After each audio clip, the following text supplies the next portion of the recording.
안녕하세요. 부부 상담 이제 이론이 거의 끝나고 모델보다는 이제 구체적으로 상담의 실제에 들어가는 그런 과정에 대해서 우리 같이 나누겠습니다. 초기 면접의 구조화라고 했습니다.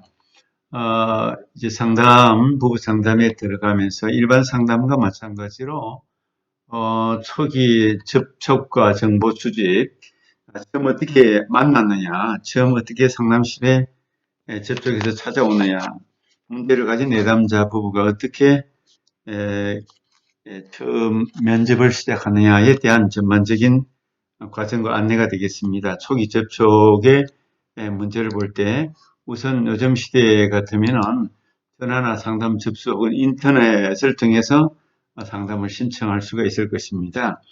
상담실이 알려져야 될 것이고 상담자, 치료자가 누구인지 그렇게 알려지게 된다면 훨씬 더 상담을 할 수가 있기 쉬워질 것이고 또 접촉하기도 편리한 점이 있을 것입니다. 초기 접촉을 통해서 이제 상담자는 많은 정보를 수집하게 됩니다.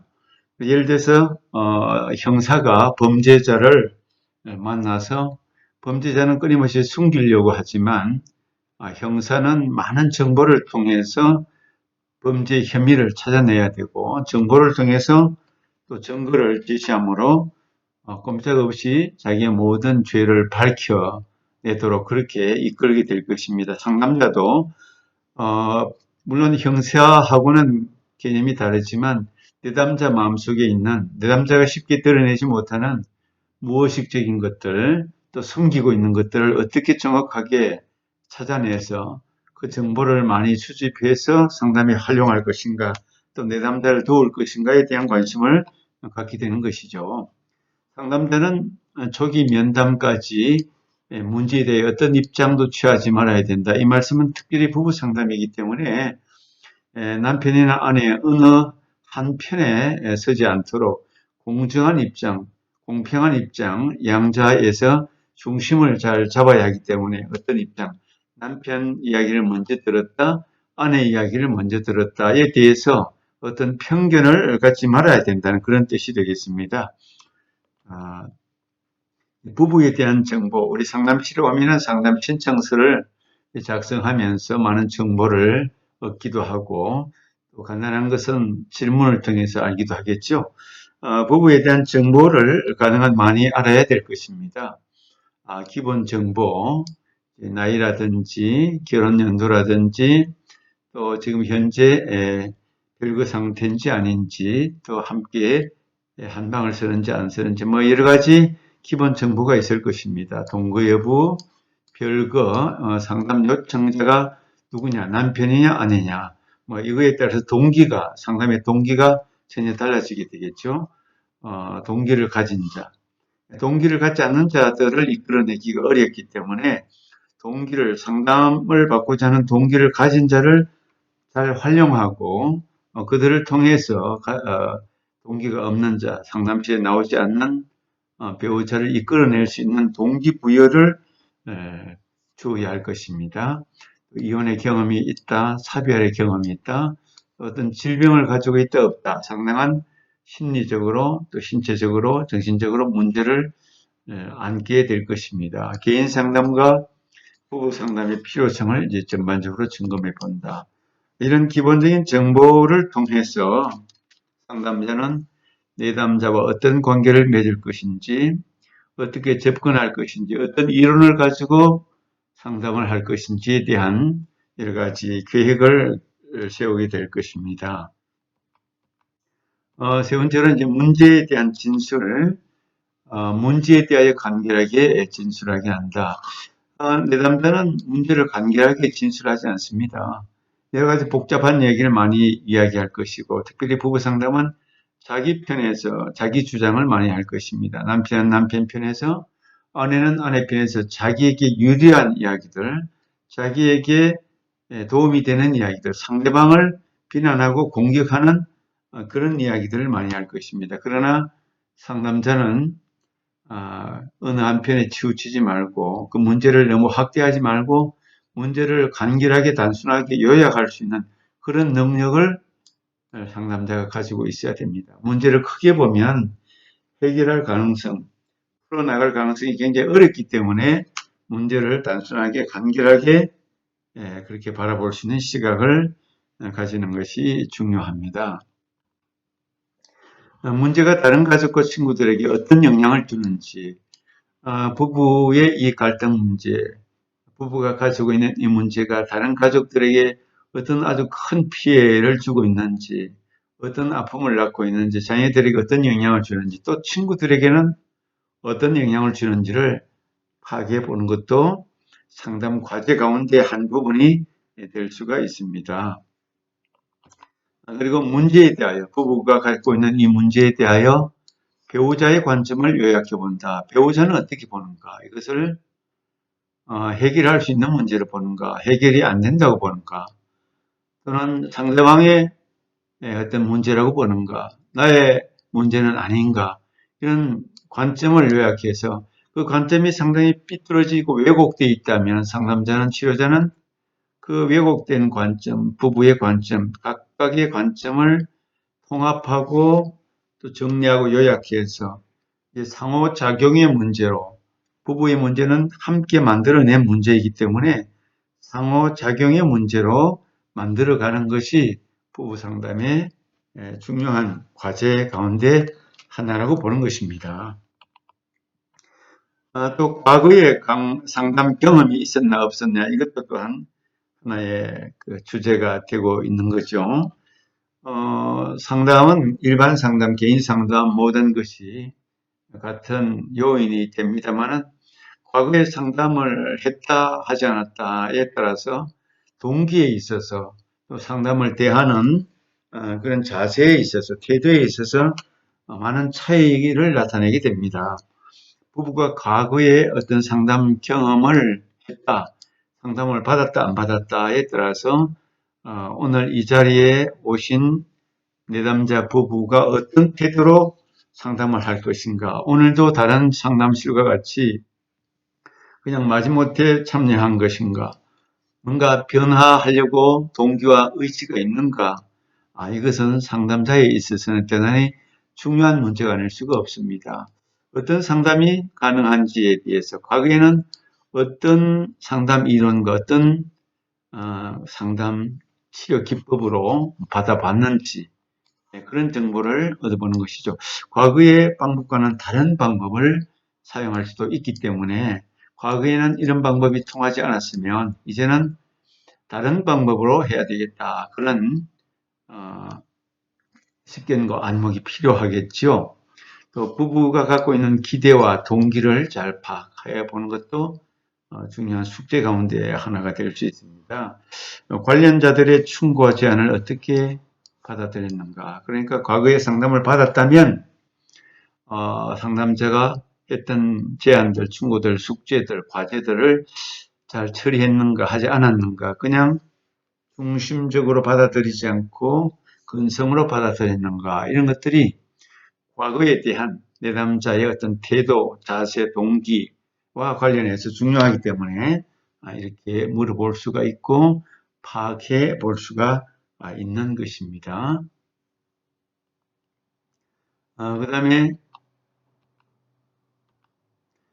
상담 참여 여부, 부부가 함께 상담에 참여할 수 있는가, 아니면 한 사람만 참여할 것인가, 참여하지 않는 다른 배우자 한 사람은 상담에 대해서 어떤 생각을 갖고 있는가, 아주 완강하게 반대하고 있는가, 앞으로 참여할 가능성이 있는가, 이런 것들이 상담자에게 있어서 지대한 관심이 될 수가 있습니다.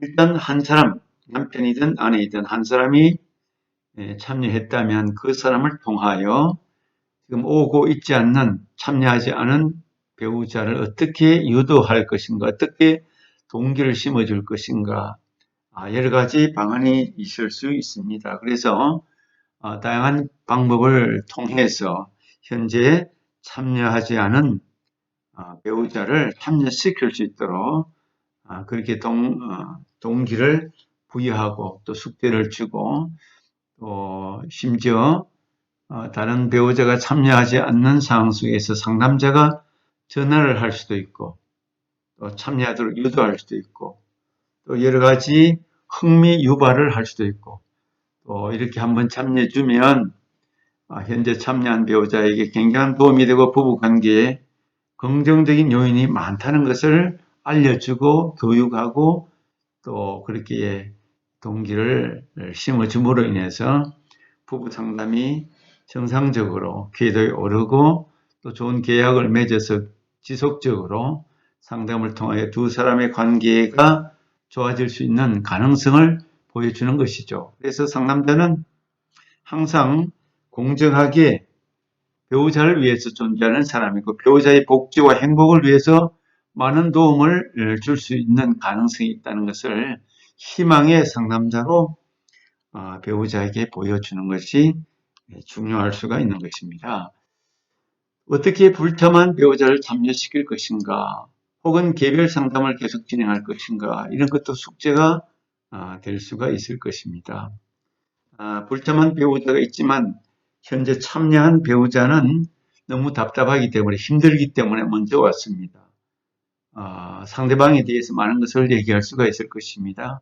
참여하지 않은 배우자에 대하여 많은 비난과 원망을 할 수도 있을 것입니다. 그럼에도 불구하고 부부가 더 건강해지고 성장하고 문제가 해결되고 또 좋은 부부로 남기를 소망하기 때문에 상담실에 왔을 것입니다. 그렇다면 당분간 개별 상담을 진행하면서 1회, 2회, 3회 참여하지 않은 배우자를 함께 상담자와 참여한 배우자가 함께 참여하지 않은 배우자를 유도하고 참여시킬 수 있는 방안을 다양하게 연구하고 함께 고민한다면 여러 가지 좋은 방안도 생길 수 있다고 보는 것이죠. 그런 차원에서 문제를 바라보고 접근하는 것이 많은 도움이 될 수 있다고 보는 것입니다. 그 다음에 이제 상담 스케줄 정하기, 부부가 함께 올 수 있는 시간을 이제 계획하고 작정하고 정하고 또 첫 회기에 함께 만나는 것이 물론 좋죠. 부부가 같이 만나는 것이 대단히 중요하고 좋죠. 왜냐하면 그래야지 긍정적으로 치우치지 않고 공정하게 형평성을 가지고 편견을 갖지 않고 상담에 대할 수 있기 때문에 그렇다는 것을 우리 알고 있습니다. 배우자가 오기를 꺼리는 경우 부부가 같이 오도록 잘 격려하고 이렇게 상담 스케줄을 잘 잡아 나가는 것이 대단히 중요한 과제가 아닐 수가 없습니다. 부부 상담의 독특성을 우리가 잘 알고 있습니다. 그래서 부부 상담이 잘 진행될 수 있도록 함께 많은 노력을 기울여야 되는 것이죠. 그 다음에 이제 초기 면접의 실행, 초기 이 면접에서 이제 부부가 함께 상담자와 만났습니다. 부부 문제에 대하여 부부와 상호 관계를 이제 발전시킨다. 상담자는 부부와 상호 관계를 발전시킨다. 상담은 관계, 상담자와 내담자들 사이의 관계가 무엇보다도 중요하겠죠. 관계가 협력적인 관계, 친밀한 관계, 발전적인 관계, 좋은 관계가 아니면 상담은 끼어지기 때문에 부부와 상호 관계를 잘 발전시키기 위해서 내담자들의 이야기를 놓치지 않고 공감적으로 잘 들어주고 잘 반영하고 잘 지지해주고 어느 한쪽이 아니라 남편과 아내 양자에 대해서 상호 관계를 함께 잘 발전시킬 수 있도록 그렇게 노력을 해 나가야 되는 거죠. 그것이 무엇보다도 중요하다고 볼 수가 있을 것입니다. 그 다음에 상담 계획을 위해서 정보를 수집하는 과정에서 균형을 잘 이루어야 된다. 상담 계획이 남편의 입장에서 아내의 입장에서 잘 세워야 되겠죠. 한쪽에 치우치지 않도록 정보 수집도 남편에 대한 정보, 아내에 대한 정보, 가정에 대한 정보를 잘 이렇게 모아나가는데 추궁하듯이 어떤 형사가 죄인을 추궁하듯이 그렇게 하는 것이 아니라 자연스럽게 부드러운 관계 속에서 서로 이해하고 관용하며 따뜻한 상호관계, 돕는 관계 안에서 정보를 잘 하나씩 준비하고 균형을 잘 맞춰 나가는 것이 필요할 것입니다. 그 다음에 상담자는 부부의 관점을 통합하거나 분리하거나 차별화할 수 있다. 예, 부부의 생각과 상담자의 생각이 관점이 항상 같을 수는 없을 것입니다. 상담자는 부부가 서로 하나 되고 화합하고 협력하고 부부관계가 발전되기를 원하지만 그러나 내담자로 온 남편과 아내는 자기 입장에서 얘기하고 자기 입장에서 상대방을 비난하고 상대방을 공격하고 상대방에게 더 많은 문제가 있다고 얘기할 수 있습니다. 그래서 부부의 관점을 어떤 때는 통합하고 또 어떤 때는 남편의 입장, 아내의 입장을 분리해낼 수도 있고 또 차별화할 수 있는 생각, 관점, 의견을 통합할 수도 있고 분리할 수도 있고 차별할 수도 있다.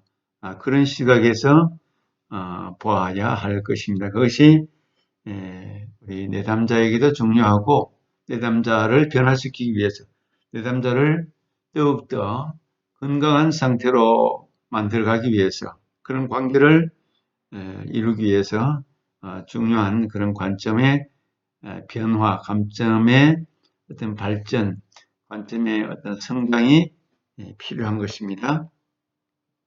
합류하기라는 것은 이제 부부 관계에 참여하는 과정이죠. 부부와의 합류 과정은 상담자가 부부의 복지에 관심이 있고 어떻게 하면 상담자는 부부의 행복을 위해서, 부부의 복지를 위해서 존재하는 사람이라는 그런 개념을 분명하게 심어 주어야 하는 것입니다. 그래서 그들의 차이점을 존중해주고 그들의 감정에 공감하고 있음을 보여주는 과정에 충분히 내담자 부부가 상담자를 신뢰하고 이야기를 끝까지 들어주는 사람으로 나에게 도움이 되는 분이다. 상담자는 남편에게도 아내에게도 도움이 되는 분이다.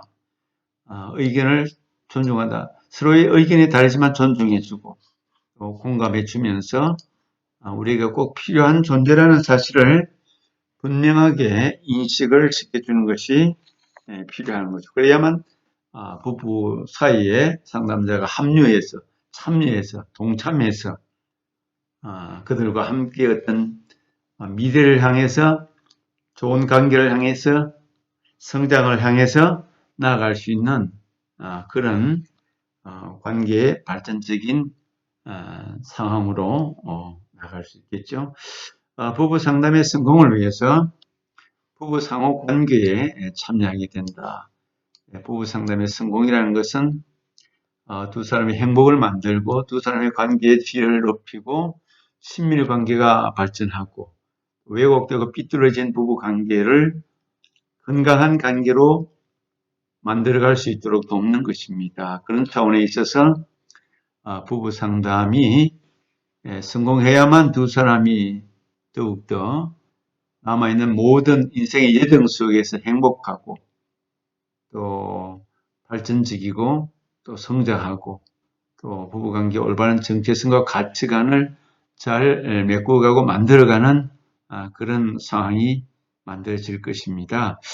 부부 상담은 100% 성공할 수 있는 것은 아닙니다. 실패할 때도 있습니다. 상담이라는 것이 항상 성공할 수는 없습니다. 그러나 성공을 소망하면서 상담자는 부부 관계, 부부 문제, 부부의 어떤 문제에 적극 참여해서 돕는 자로서 합류해서 최선을 다하는 그런 상황 속에 있다는 것을 우리는 늘 명심하며 부부 상담에 참여해야 할 것입니다.